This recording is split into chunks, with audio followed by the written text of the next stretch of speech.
All right, everyone. Not me. Hopefully you can hear me.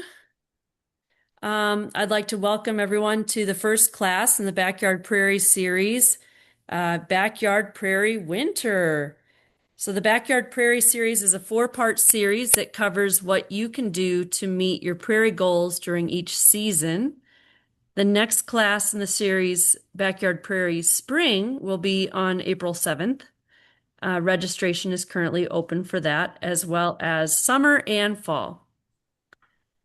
I'm Amy Keir. I'm the Natural Resources Agent for Johnson County K-State Extension. Before we get started with our presentation, I'd first like to go over some housekeeping. This presentation is being recorded, so just keep that in mind.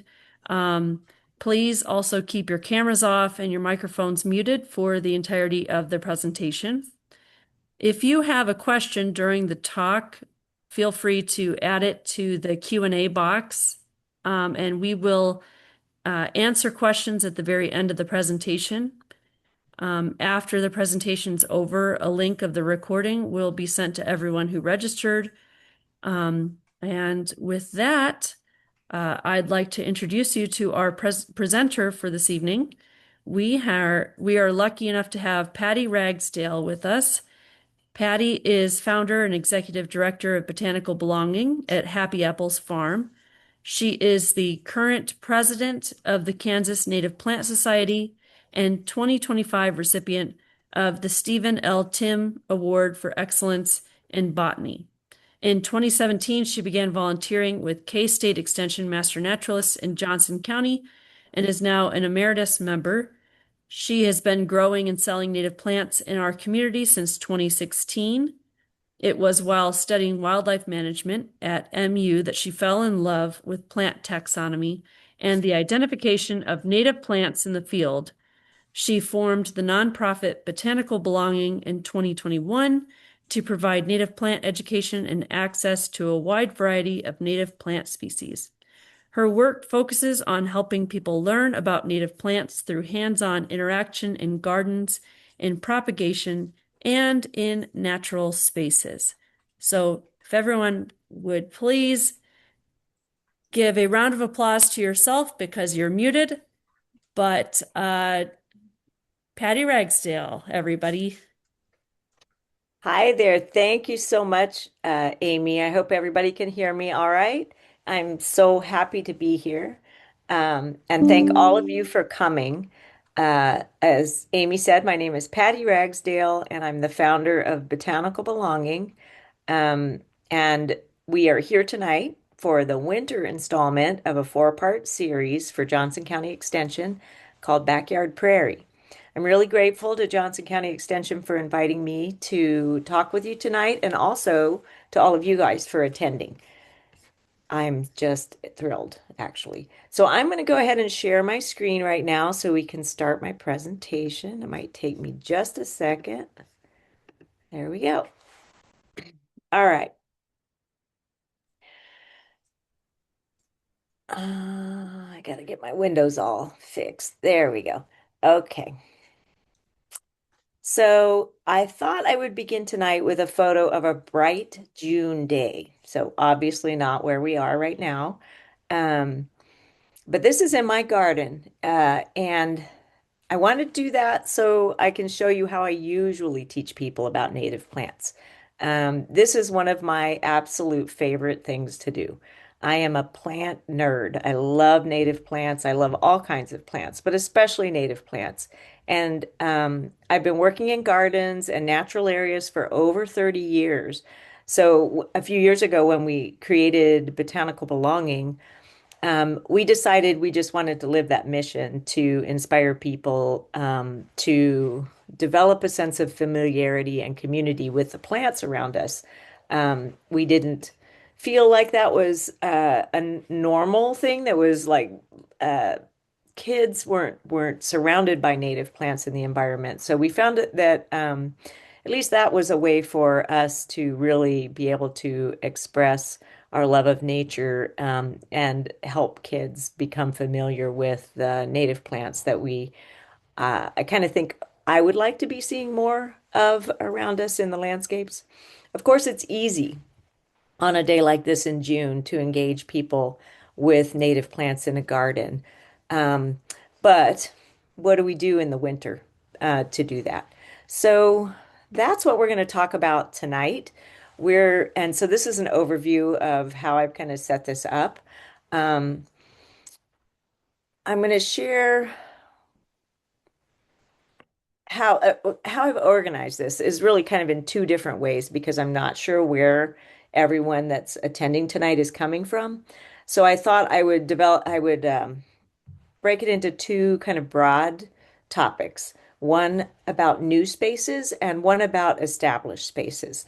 So I'll cover some things that work that we can work on to make native plant gardens or backyard prairies successful, whether you're just getting one started or working on how to maintain one that you planted years ago. So we'll start with these new spaces. And what you're seeing here is an image of my house in December of 2014 when we had just built this house and just moved in. And we had construction soil all around it. And we didn't put any topsoil down because I wanted to use this kind of soil, which was basically the native soil. Um, didn't bring in any seeds, from Johnson grass or, wherever the topsoil was taken from because this house was actually built where another house was previous. So this is perfect for spreading seeds, especially some of our native seeds like buffalo grass. It loves this kind of really poor soil with a lot of sand in it because we are on sandstone here where I live. Um, so this is perfect. There's no invasive species, very little grass, and I had a ton of decisions to make. And so some of the first decisions are whether we're going to prep this site for transplants or seeds. Um, so that being said, this is kind of the two different looks that we're working with or thinking about when we're deciding between transplants or seeds. Um, Seeded areas typically are going to look not as organized. I mean, not so much distinct plants, but kind of one um, kind of mass of plants and things scattered around in it. So, kind of like a grassy meadow. And starting a garden from seed really can be tricky because of the need for plant identification skills. If you can imagine how many seedlings you're hoping are going to come up in there. Um, and a lot of them will. You'll get a lot of these native seeds that will germinate, and that's what you see in a picture. These are early pictures in the garden. And so none of that lance leaf coreopsis, those yellow flowers on the top picture, none of those are actually there anymore. They are really good plants for um, new places. They love these open spaces. But I didn't know that when I started. I just happened to get lucky, and there were a lot of those in the seed mix that I spread. So the top picture, that's what you're seeing, and I spread that seed on gravelly, compacted soil. And honed my seedling identification skills that next season after I spread seed and knew right then that this was way more difficult than I thought it because I didn't know what any of these little baby plants looked like, so I didn't know what they were. So I had to wait a couple years to really know whether I had invasive species coming up or not. So the bottom picture is the perennial border around the front of my house, and that was entirely created with plugs or like transplants. And so I was very carefully placing each of those plants and thinking, what colors, and that's really not a consideration that I even think about anymore, colors. But really, I spent hours just staring at that, thinking, where am I going to put those things? So, that area is much easier in general to get started. You get a lot of really almost instant gratification from having a plant where you meant to have a plant. Um, but it's much more expensive than doing things with seed, and it does require mulch or some kind of a cover on the ground in between the plants. Okay, so that being said, winter overall is not a great time to start a garden. So just keep that in mind. You can do it, and we're going to talk a little bit about that, but it is not the best time to do things like remove grass. Um, and I'm showing you these pictures so that you can kind of see the way it usually works when you're starting this in a warmer time of year, where the picture on the far left, that one has been solarized. It's used some black plastic over this space that's all brown. Um, that's killed all the grass. It's killed all the grass. There's actually bindweed in there that you can't see, but it did not kill the bindweed.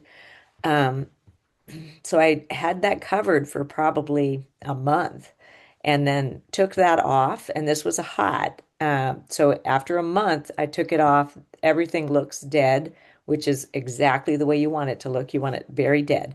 Now, I could have thrown seeds in here. Now, if you've got bindweed, that's not going to go really well for you.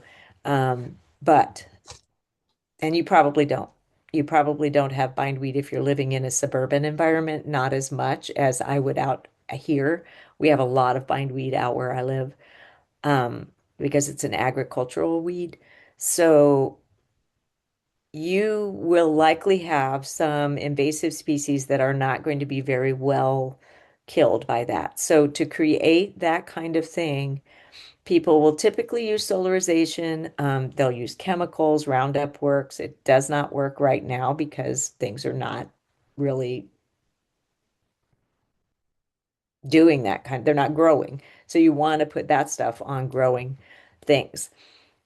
Okay, so we're going to just ignore the fact that it's not a great time to start a garden. I'm going to tell you that when you do start these gardens, the typical um, method is to remove as much as you can of the grass and any of the weeds and cover it with either, in this case, I used paper and then a deep layer of mulch. This is for transplants. That's the way I would do for transplants. Now, if you're doing seeds, you really just want to stay with the left end of this, where you're not putting any additional mulch or anything like that. And you might notice here that I used rocks for seeds, I mean, for an edge. And the edge is really, really important, an important part, even if you're just doing a seeded area, to really think about how you're going to set that off, like make that obviously a garden space.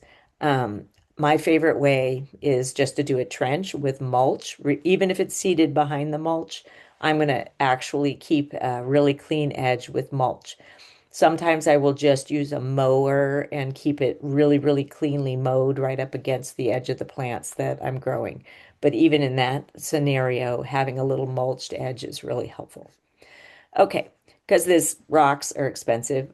You can use landscape timbers, something a little less expensive. Okay, this is my favorite way to actually try to seed an area. Now, fire, on the other hand, is not the kind of thing most people in suburbia residential areas can actually um, do, nor would I really suggest it.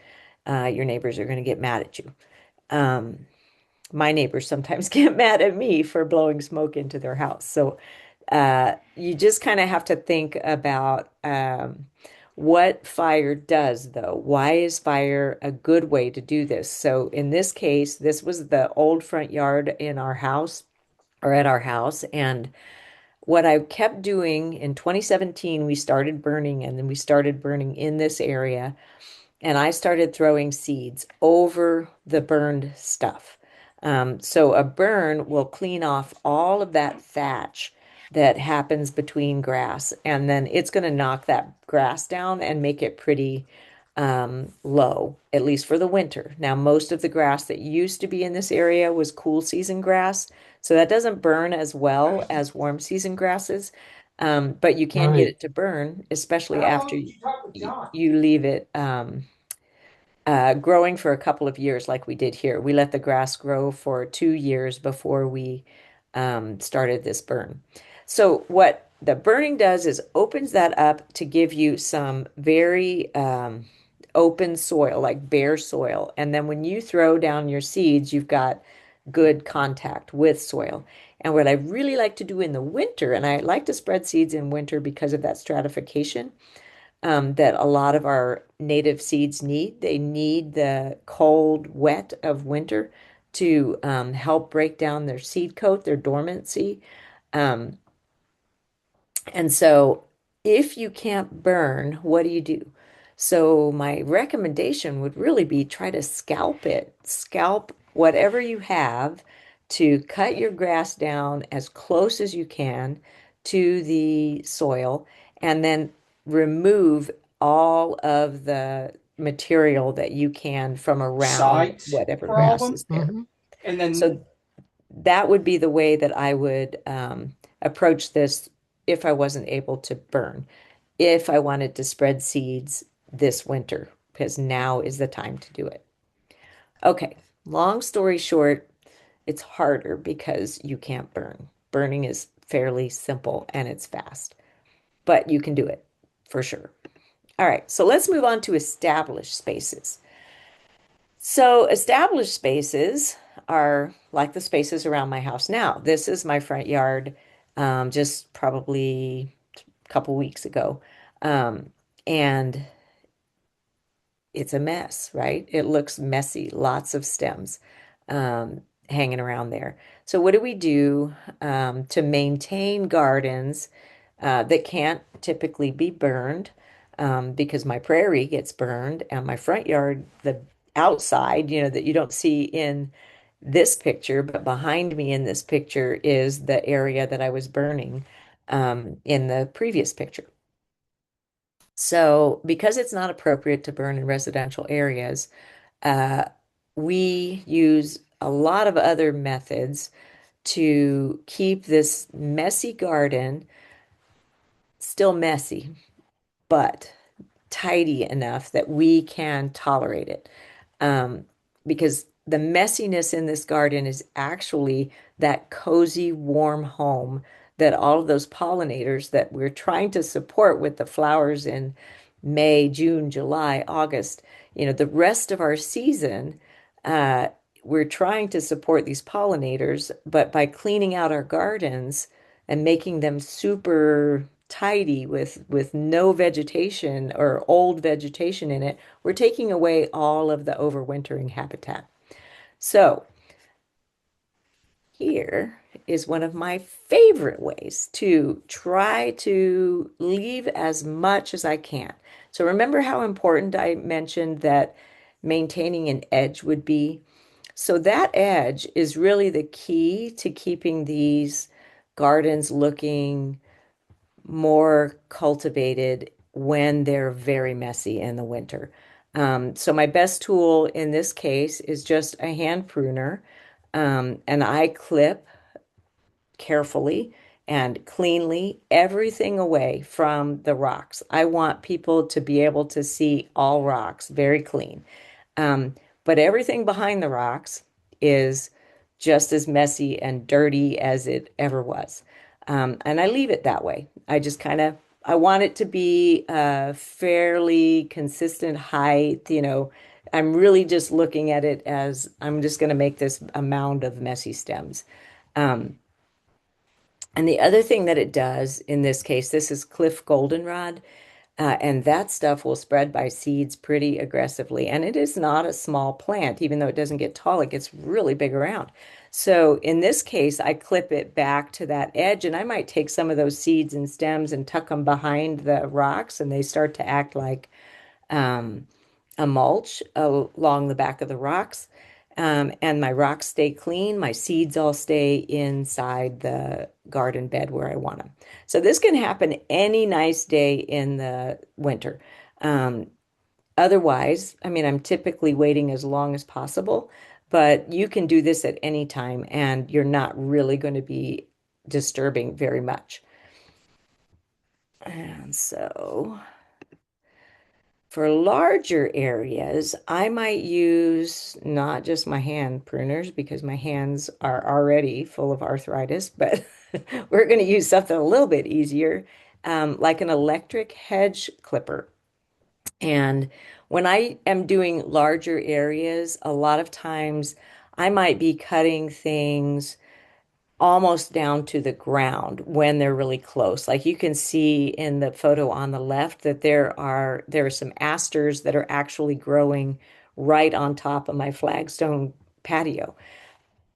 So I am using these hedge clippers and maybe my hand clippers, and I'm cutting those stems all the way down to the ground. And then I'm angling it up. I'm angling up so that I'm leaving larger, taller stems back from the edge of this flagstone patio. And that is doing the same thing that I was talking about with the Cliff Goldenrod. It's keeping all those seeds and stems back in the garden where I want them and kind of removing the messy look on the edges where we want the people to walk. And it kind of keeps those seeds from seeding into my patio, like those two goldenrod. I mean, not those two asters there. Those are aromatic asters, and they're absolutely beautiful. I trim them like hedges on either side. They're so beautiful in the winter, and the in the fall when they're blooming, it's crazy. So, trimming in this way preserves almost all the resources, not just for the insects that might be overwintering and all of that duff that I'm moving, but also for the birds. As long as I'm keeping those seeds around, those birds, I watch sparrows in this area all winter, scratching around looking for seeds in the soil under here. So this really does help keep all those resources in the garden and yet make it a lot more tolerable for people like me that can't really stand the mess. This is kind of a close-up so you can see how much cleaner that actually looks. I've cut all that down. There's still some weeds that I haven't pulled in here, probably baby aromatic asters. Um, and we do take some plants out of these flagstones and give them to people all the time. So we have a lot of plants to share. Okay, so what do we do with these large plants that, like this is Amsonia illustris, a shining blue star, absolutely beautiful. It's about 4.5 feet around, about 3 feet tall. It's gigantic. But December-ish that has lost all its gorgeous yellow color that it gets in the fall, and it starts to just crash, just like you're seeing in the photo on the left. So even though we hear that we should wait until April or May or what, however, as long as we can to keep those stems standing, I've watched this for years and I have never seen anything nest in those stems or anything. And in any case, that's going to have to be cut down before spring to allow it to come out and be the pretty plant that we um, are used to seeing. This one actually, you can see I left them pretty tall, maybe a foot tall. And those start to help some of the stems that come up afterwards.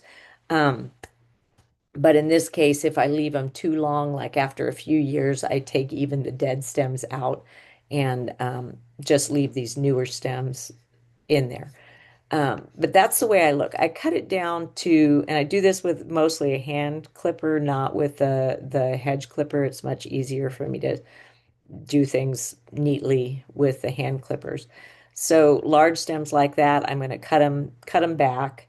When they start to fall, I just wait for them to start to fall, and then I might go out on a nice day and clean that all up.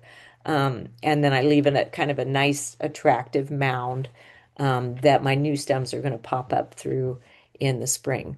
So I'm leaving as much stem as I can, but in this case, this particular plant doesn't have a lot of pollinators that seem to use it because those stems are as big around as my thumb. It's just like a big, huge straw. So, okay, so I occasionally will clean it out entirely. And that brings me to this idea that um, when we're clipping, we can think about the way that we do. rotational burning, and occasionally, when I burn something, I am removing all of the habitat and the insects that are in there. I'm pretty much just killing everything there.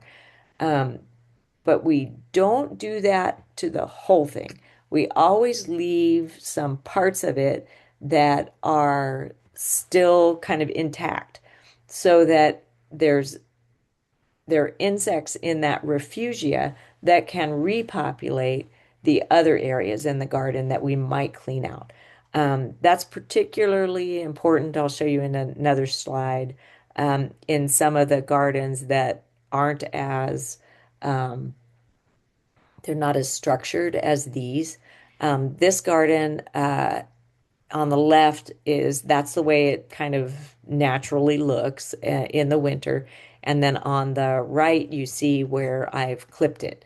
I typically am waiting until later, in the more towards March to start to work on some of the things like this is a New England aster, and there's some Heuchera richardsonii, which is prairie alum root, and then some little, oh, what is that? Uh, Blue grama grass in there, and I don't know, got a lot of good stuff in there. But that one, I can work on picking away at some of those tasks through the season. But again, if any large stems start to fall outside of that rock border, I'm going to cut them back and start to shape that so that it looks a little tidier, even though it's still just dead stems. So that's about as clean as it gets, what you see on the right. Some things are going to need you to work specifically on them, and this is prairie drop seed. So, warm season grasses, they really do depend on having that periodic burn or some really, really heavy grazing happening to them. So, to keep those healthy and still kind of use some of the resources that they have, I will take my hand pruners and I will clip the middle of that really, really hard, almost down to where I'm seeing, you know, where that's coming out of the ground. I am really clipping it hard in the middle of that grass, and that is to remove all of this thatch, because that thatch will start to kill the center of that clump of grass. This one has actually been here since 2015, and it is still really healthy. And I do that almost every year to this particular uh, clump of prairie drop seed. Little blue stem, I don't treat as roughly, but I still think it benefits from having it cut down at least every other year, I would say. Probably every year would even be better for the little blue stem.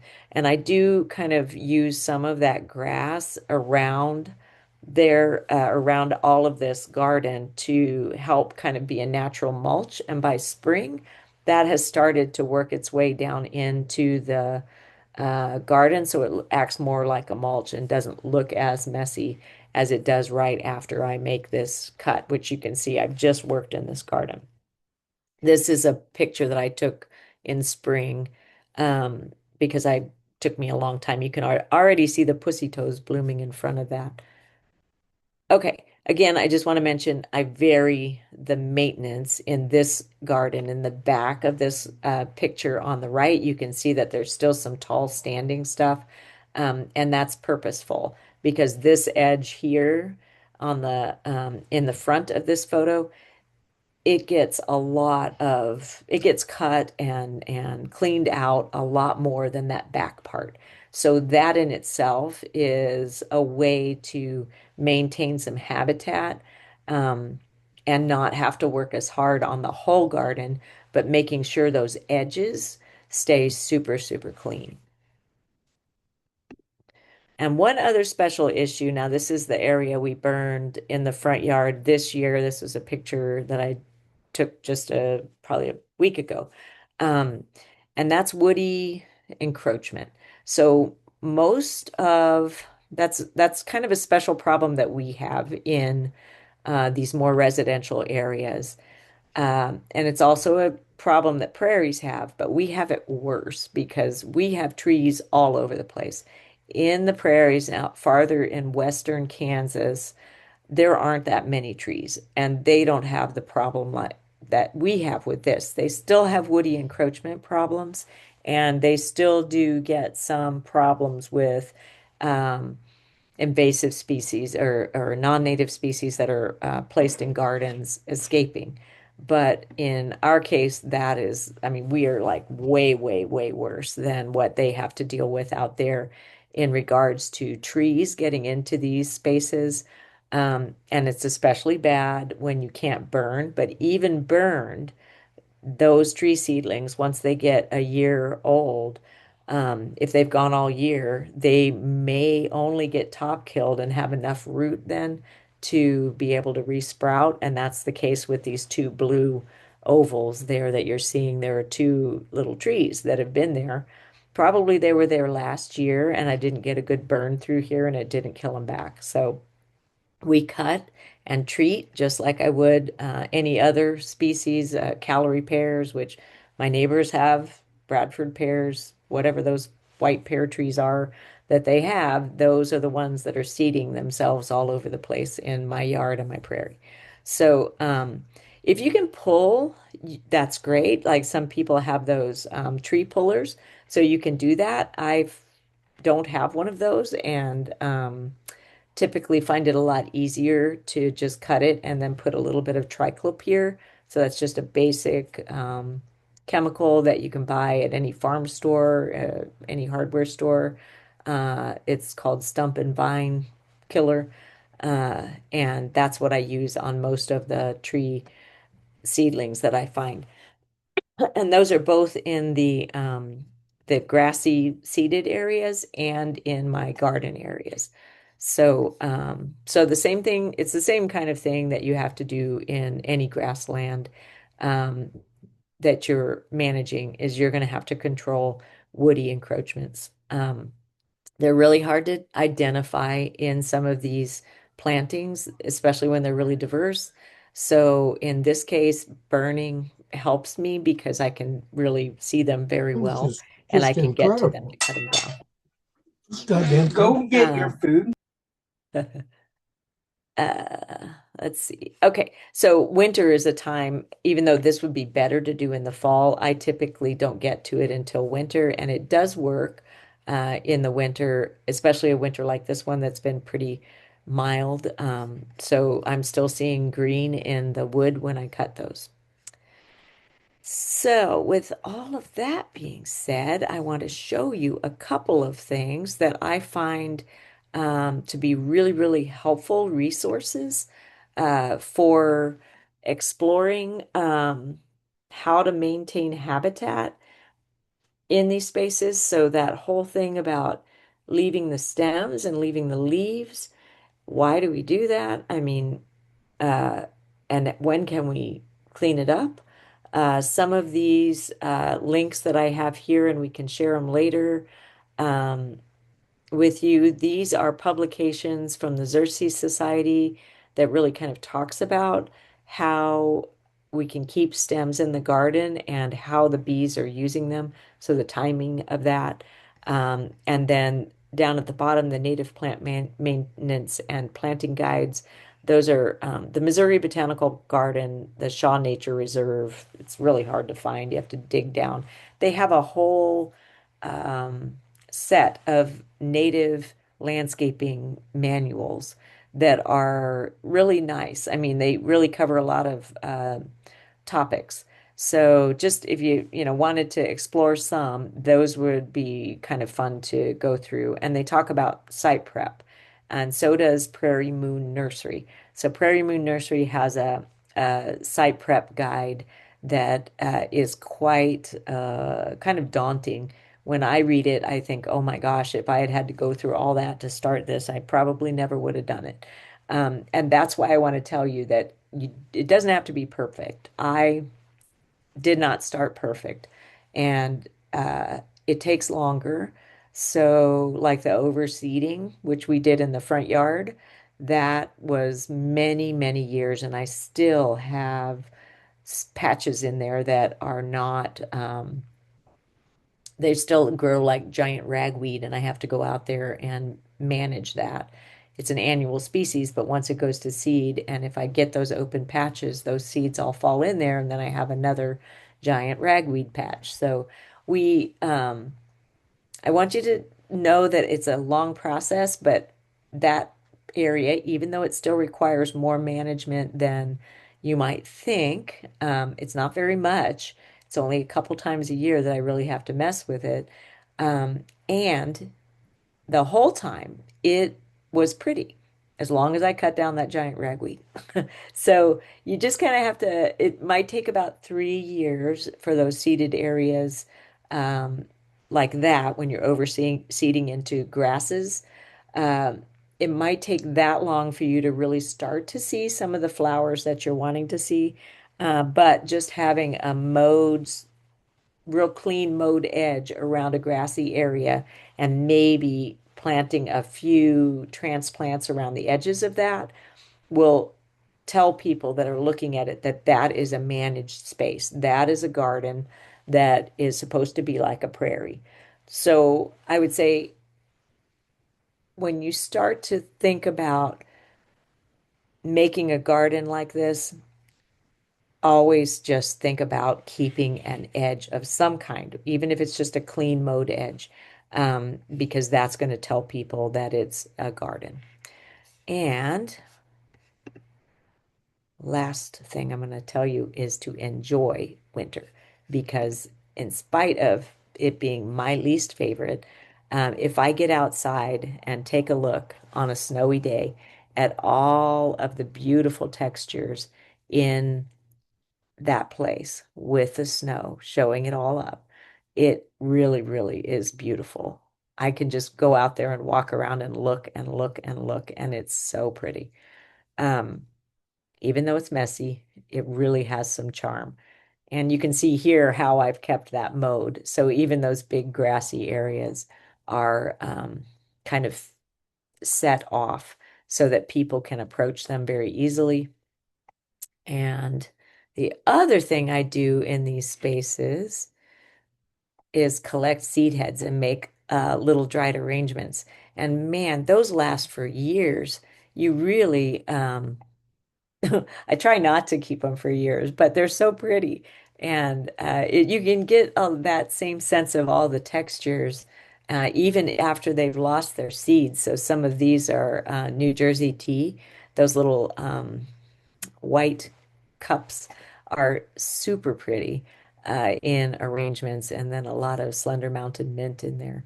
So take some time to enjoy it before we cut it down and burn it. We want to go out there and make sure we're appreciating some of the really beautiful textures that are available to us for making pretty things and enjoying, even though I don't go out very much in the winter because I don't like it. Huh. I like this stuff. I show you this one that be patient because it's worth it. I mean, it really is. There is so much. Messy winter is really, really important for everything that happens the rest of the year. Because, I mean, every season's beautiful, but winter with all of its beige and brown is one of the most important for a lot of our insects because they don't migrate. A lot of the insects are staying here. They're living in those leaves over the winter, waiting for spring, just like the rest of us. So, and about 30% of the wild bees are going to nest in cavities like those stems that we're leaving. So be patient. It breaks down, and the foliage that's breaking down is giving you those nutrients that need to go back in the soil. The pollinators need it. There's a lot of good reasons to use the vegetation that you have in this garden as the mulch that will happen to keep your soil kind of covered. But the bare soil in between is super important too for some of our native bees. So we just think how do we keep those edges clean? How do we keep our neighbors happy? Cut down the big floppy things that flop over, um, but leave as much as you can till spring. And we'll just trim a little on the edges and be happy with knowing that spring is just around the corner. And that's it. So I will have time to take some questions. I'm going to stop sharing my screen, and I think Amy's going to come back. Thank you so much again for joining us. And there she is. Yep, I am back. Oh, I just need to do this. Doop. Okay, so this slide here is just some more information for everyone on the different native plant growers in the Kansas City region. Some of these are in Missouri, some of them are in Kansas, but a lot of these are where you can go. They'll have plant sales throughout the year if you want to get live plants or dead plants. They no, usually they don't sell dead plants. Um, but this is some resources. We are planning on sending you some resources after the presentation is done, so you have some of those links that Patty was talking about. Um, and then we will start answering some questions here. Lastly, though, before we do that, if you all could take some time after this presentation and just fill out this brief little survey for some feedback for us, that would be very much appreciated. Okay, so now I will get to, let's see here. Can I add something really quick? You sure can. One resource I didn't see on the list that Amy just shared for all the plants was Grow Native. That's out of the Okay. Missouri Department of, it's kind of affiliated with Department of Conservation, but mostly the Missouri Prairie Foundation. And they have a lot of plant sales in the spring in the Kansas City area. So they also have a resource guide and they provide a lot of resources about native plants also. Um, so just wanted to add Grow Native to that list. Real quick question. What are you seeing on your screen? Are you seeing you or are you seeing my slide? I'm seeing your slide. Okay, okay. Okay, so here are some questions for you to answer. And again, everyone else, feel free to add questions to that Q&A. So the first question we have is, when trimming little blue stem, do you trim it aggressively all back or only towards the middle of the plant?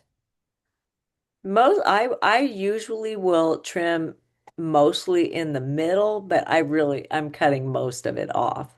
Does that make sense? I mean, I'm that middle part is super important that it gets to dry out. So the rest of it's not as important. But so you can cut it as much as you want, but the middle part, if that starts to die out and get wet, like just it kind of rots and it doesn't want to come back. It needs air, I'd say, more than anything. So some of those clumping grasses can get really thick and because we don't burn very often, or aren't able to burn very often in residential areas, it's really good to give those warm season grasses a real good hard trim.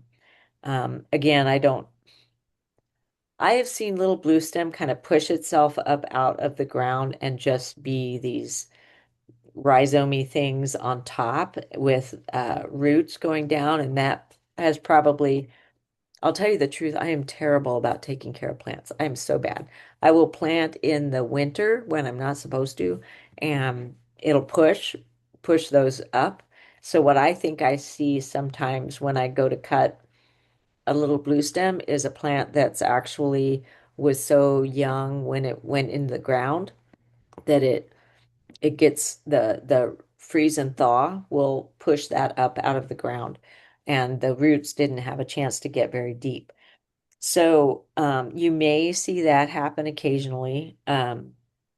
But in general, I would say if you've got a healthy little blue stem, um, you can just cut that really aggressively. Okay, all right. All right, our second question. Given our warm winter that we're having so far, when would you suggest distributing flower seeds needing cold stratification? I am throwing them out now. Okay. But January is generally a good time. I will give some clarification for the cold stratification too, because it isn't necessarily always required. Um, it just seems to really help germination. Like if you're really counting on getting all of the germination you can this year out of your seeds, some of the seeds get so dormant that they might wait a second year before they would germinate. So cold stratification, and it varies amongst a lot seeds. So like what I'll think of one, Ohio spiderwort, Tradescantia ohioensis, that one, it needs like 120 days of cold stratification. That's the standard for that one. And if you give it that, you get really good germination. But if you don't give it that, you still get some germination. Um, it's just not as much.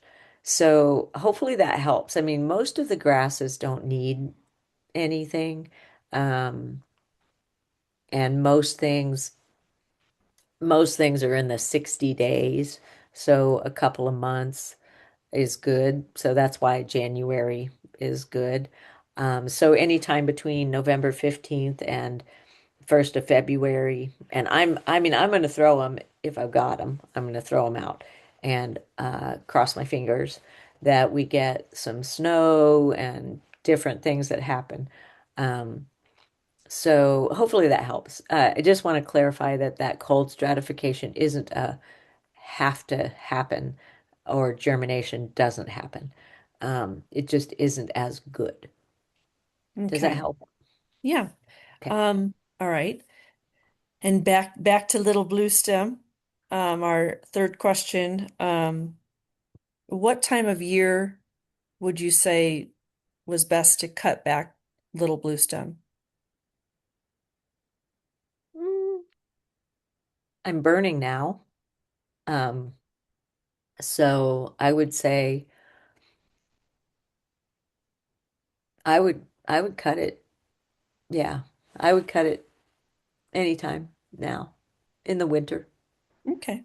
Um, but if you're still waiting until spring, that's fine. But I keep in mind that that wet, um, when it starts to get wet and hot in the spring, that's when that rotting happens.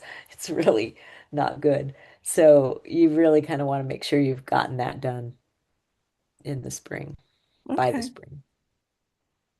All right. Does anyone else have any other questions? Go ahead and put them in the Q&A. I leave a lot of time at the end for questions because I don't know when these things I'd like to have like um everybody have the opportunity if they want to ask questions, and I will do my best to be specific. But these are fairly general about maintaining gardens, and every garden is a little bit different. Um, and my gardens are quite sunny. Most people in with residential environments have more trees than I have out here. And so I would say, you may even have a shade garden, and that's going to be a totally different ballgame than the sunny gardens that I have, because those are really going to thrive with a lot of the leaves that we tend to say that you need to leave. Go ahead and leave those in your shady gardens. They really love that. So different maintenance for different habitats too. Okay. Um, so are the warmer winter temperatures impacting the plant health at all? I would actually say that from my perspective, because I'm overwintering retail stock and things like that, it is helping the plants. Now, when it's dry, it was warm and dry, like when we didn't before we got this last rain that we got, that gets kind of dangerous in the winter. If things are getting warm enough to be really um, exchanging, making chlorophyll and growing, then I need to be watering. And I typically do not water in the winter because I don't have the systems for that. So from my perspective, this has been awesome. I mean, I'm not expecting to lose any stock. Um, from the cold dry, when the cold dry happens, that's a problem too. That stuff can freeze solid out there and it's usually fine, but occasionally I'll lose stuff. So the warm hasn't been a problem that I've seen. Okay. All right. Do you cut the middle really low on pampas grass too? Yeah, I don't have pampas grass. I don't, that's not a native grass. But it is, yes, I mean, it's the same concept. They will die out in the middle also. So if you clean that center out, then you're gonna not have it do such a terrible ring thing because they die out in the middle and then there's a ring of grass around the outside. So yeah, I would say it's about the same thing. Okay, so when you were preparing a bed, you put down paper slash cardboard. Did you put your mulch on top of that paper? Yeah. Yeah. Okay. So say it's winter and you can't do your solarization, you would scalp that grass as low as you can and put down cardboard and a lot of mulch. And you're just going to wait for snow or I don't think we're going to get any more snow, but rain to break that cardboard when it gets wet, it kind of sucks down to the ground and that helps smother anything underneath. So by the time spring comes around, I'm ready for my spring plantings. So that's a really good way. I mean, it's just not the ideal time to get that started now. I'm usually wanting to do that in the fall or even late summer. I'm often trying to start gardens or clear gardens, prep gardens. Another thing that I forgot to mention, I would say for a seeded area, if you're in this time of year, you could try doing cardboard with something like compost and topsoil on top, and then seed into that. Um, but I'm always really skeptical about topsoil unless I am getting it, from Missouri Organic, even, something like that to try to be able to seed into something and be pretty sure I didn't have invasive species in there already. Hmm. But that might give you a way to get a clean kind of soil bed that you can throw seeds on. Um, and not have to wait as long. You might, I don't know, that would be iffy, but just a way that you might try to quickly create a bed. I'd still give Okay. it quite a bit of time. Um, do you have resources for plants and seeds elsewhere in the state? I use I plants, I would say no. I don't really I mean, there are some other retailers. I think Jay Parsons was on there, Parsons Gardens. Hmm. Um, Dick Arboretum, if you're out that way. They have a plant sale, and I know in Topeka there's some plant sales that would have native plants, some native plants. Vinland Valley Nursery over south of Lawrence, they have a native section, but they also grow non-native plants. So that's even Dick Arboretum, that one, their Flora of Kansas sale will have non-native plants in it. Um, but people are asking for native plants, and the more retailers realize people want native plants, I think the more often we'll see those. Um, Cultivars are often sold, and I just sell straight species. So that's one thing that the Grow Native organization really is helpful in that insisting that retailers who are professional members of that organization uh, only grow straight species. We're not growing cultivars, which are developed to be usually have some outstanding quality for a garden. We're using just straight species. And I'm collecting seeds from local prairies here as much as I can. And the retailers that I know in this area. So Wild Natives, we share seeds amongst ourselves, City Roots Nursery. So we're all friends. We all are trying to do the same good thing and try to make sure that people can get native plants. And we want them to be as local as possible because that is helpful for both the insects who might be adapted to something about a local plant or really for the environment and what, the genetics that are in this area.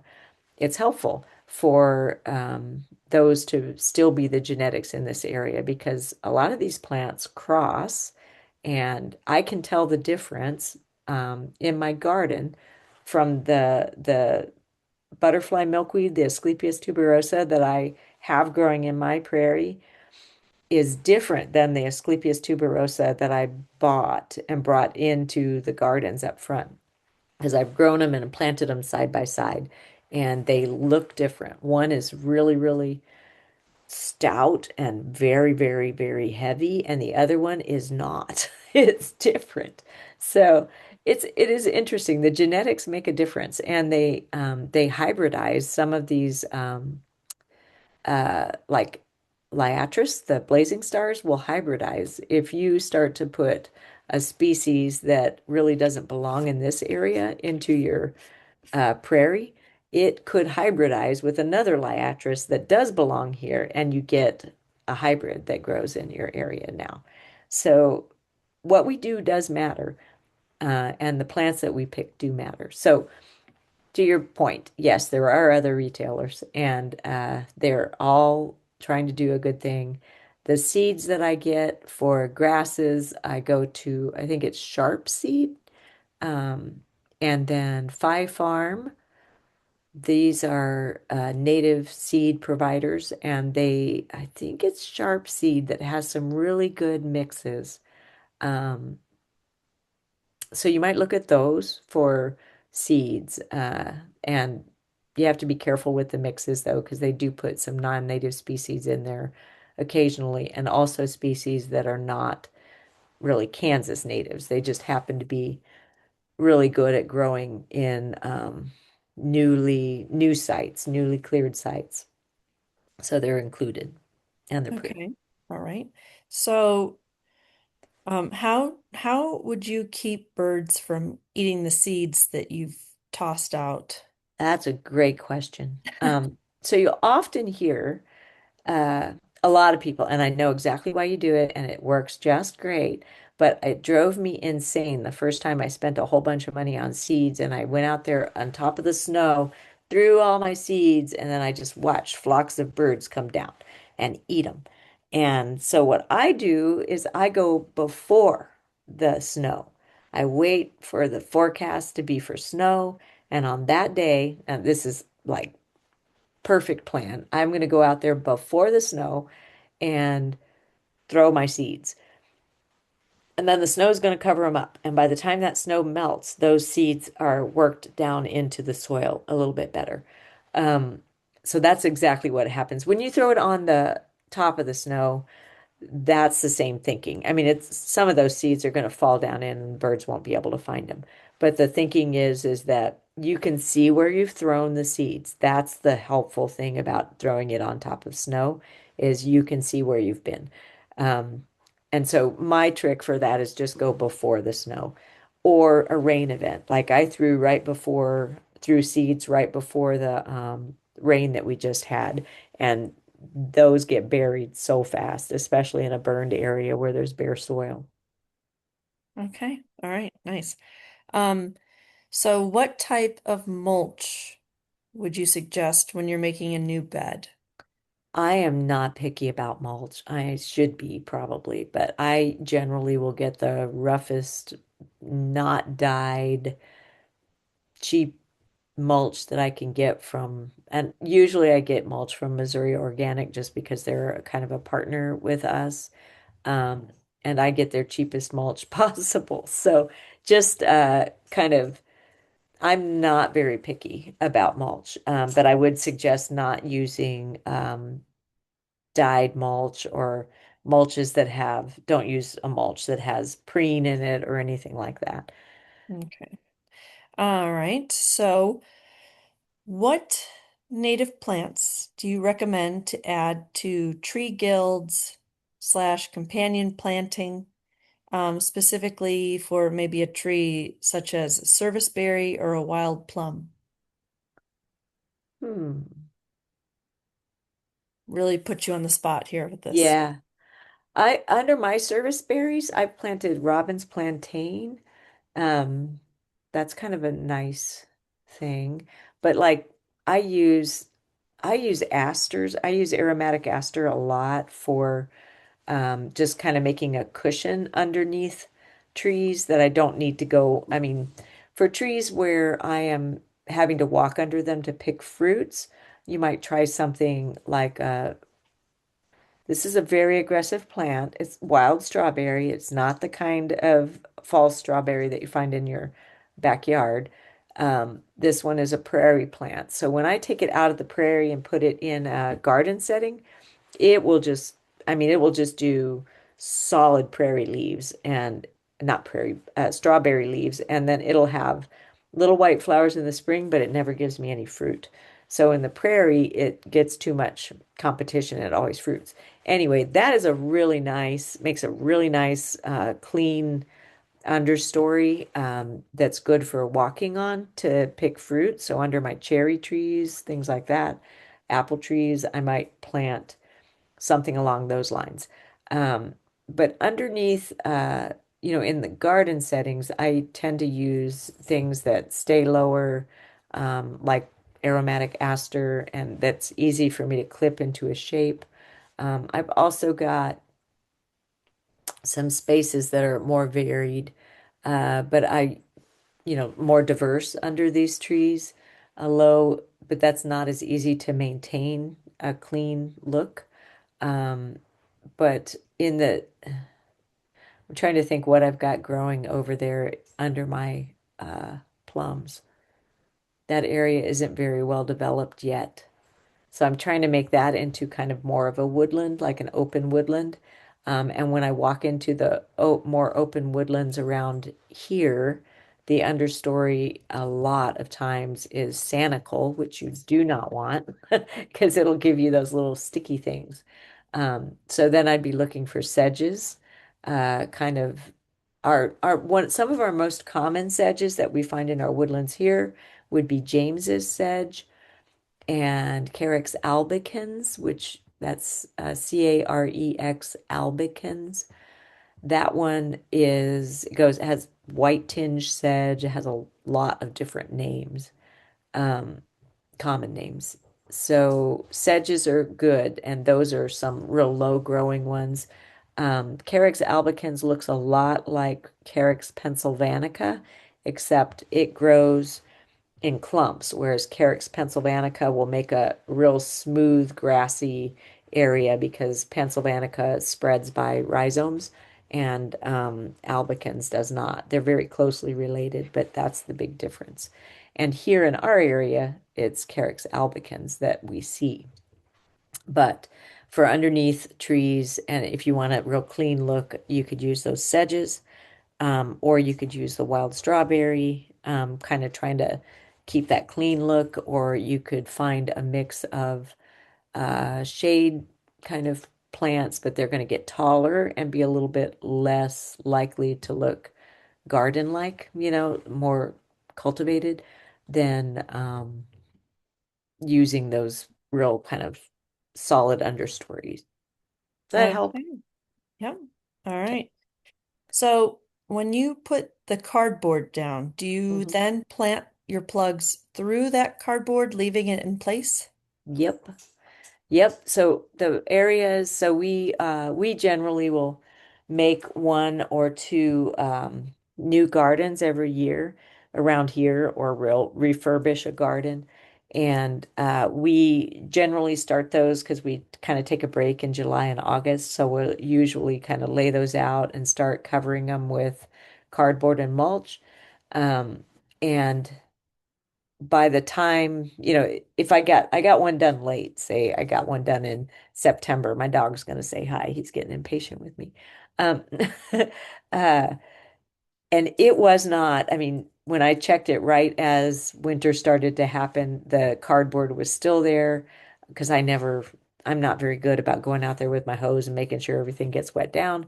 So I just let it happen, put the mulch on and wait.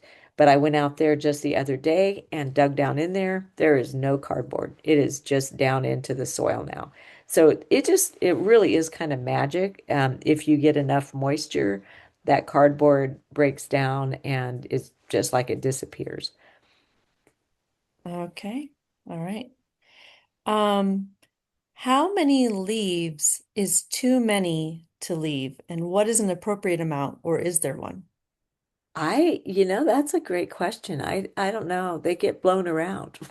I can't say.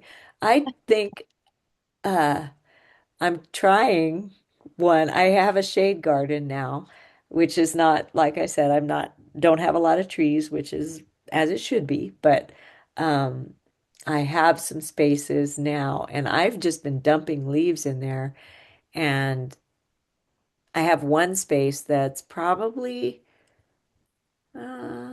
4 years old, 4 or 5 years old, and I just keep dumping leaves into it, and it seems fine. I don't have tons and tons of leaves because we don't have tons and tons of trees. And we have almost no oak trees. So oak trees, their leaves will take a lot longer to break down than the maples and the hackberries. What else do I have? Elms that I have around here. So I think some of it's going to depend on the kind of leaf that you have, but I think it is pretty safe to say that most of the garden spaces can tolerate quite a bit, except for those grasses. So if you're sedges, I'm not talking about sedges, I'm talking about grasses like the prairie grasses.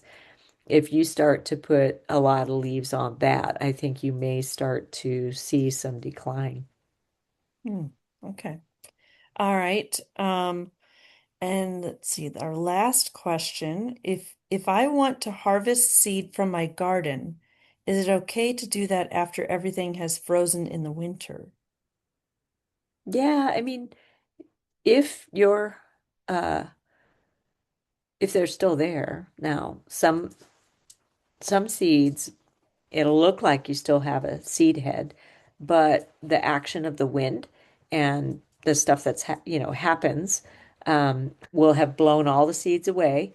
Or I think of monardas. Those monardas, if they get shook around a lot, those seeds are just going to start bouncing out of them.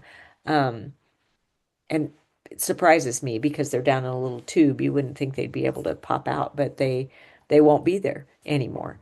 So really, I think it just depends on the species, whether you still have seeds in there. So again, I would send you to Prairie Moon Nursery.